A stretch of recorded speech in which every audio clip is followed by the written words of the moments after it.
It's been 6 years since the European Union referendum and Britain voted to leave. As a result, Nigel Farage was invited onto the BBC's podcast Newscast to discuss it. What has been the best thing about Brexit so far then? Oh, Britain's standing in the world, which is entirely different to what it was before. Exactly. Give us an example. Oh, I think the AUKUS deal was a very good example. Right. Just remind our listeners. Which is where we go to Australia. Australia had a long-term submarine deal with the French for completely outdated diesel technology. As EU members, we wouldn't have been allowed to get in the way of that. But we've come together with the Americans, and we're now going to provide nuclear submarines for the Australians. And that matters because a diesel sub has to surface once every 24 hours. A nuclear sub can stay submerged for 6 months at a time. So in terms of counter Chinese Communist Party intelligence, that's a big plus. That was one example. I'm just wondering, though, how when you say we wouldn't have been able to replace the French as their suppliers if we'd been in the EU, how would that have, what would have stopped us? Well, the point about the EU foreign policy that we were signed up to was that we had to act in a spirit of mutual cooperation.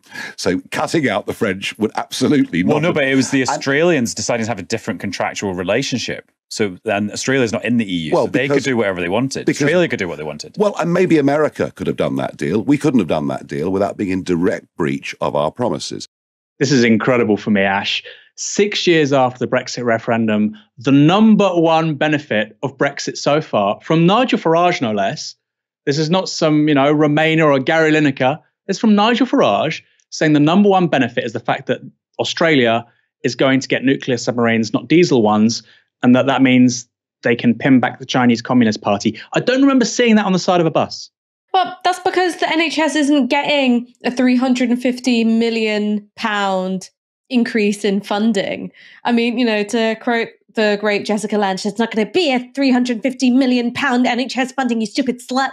That was a lie. Now, I don't believe in reopening and re-litigating the 2016 referendum or the 2019 election that was contested on those grounds. Okay, it's done. It's over. We're going to have to forge our future outside of the EU. And there are some ways in which, in terms of building a socialist government, that's a good thing. There are some ways in terms of the room that creates for a kind of shock doctrine capitalism in this country, it's a really bad thing.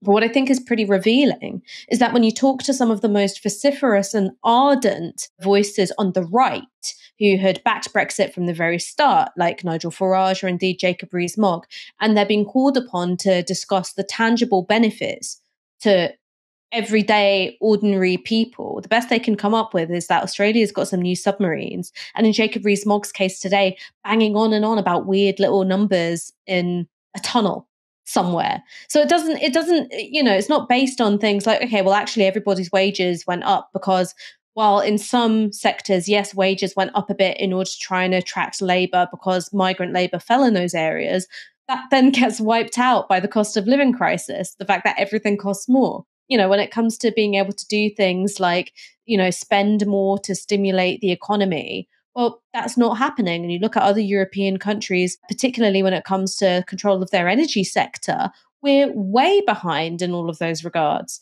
So it's not a surprise to me that Nigel Farage is talking absolute bollocks, because actually the things he was saying and promising people about leaving the EU were bollocks, actually.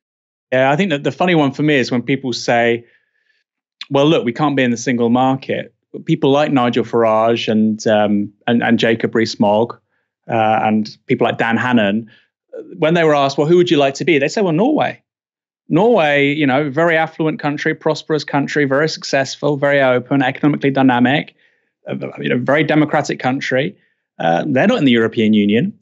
And like you say, Ash, I find this just so remarkable. The biggest constitutional shift in our lifetimes was driven by people who didn't actually really know what benefits it would offer. I get the philosophical argument about self-government, sovereignty. I get that. I understand it. I think it's very hard to achieve in the 21st century.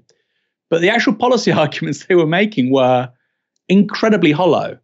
I find it pretty amazing that this has somehow been centre stage in British public debate and politics for 6 years. I wonder at any point will they ever go back on it? When is it going to be enough for Nigel Farage? We were, there was the surrender treaty, we're being let down. And even now, once Brexit's happened, absolutely everything he wanted, every single box has been ticked. Still, Brexit's been a letdown. We've been failed by the elites, even when he said absolutely everything he could imagine. I suspect it never ends with Nigel Farage. All of us here at Novara Media are working harder than ever to keep scrutinising establishment politicians and the media barons who protect them. We don't have billionaire funders. We don't have advertising partnerships. We're funded entirely by you. If you've ever thought about supporting us, now's the time to go to novaramedia.com/support and donate anything you can from just £1 per month. Defy the corporate media. Join our monthly supporters and help build our supporter base to 10,000 strong.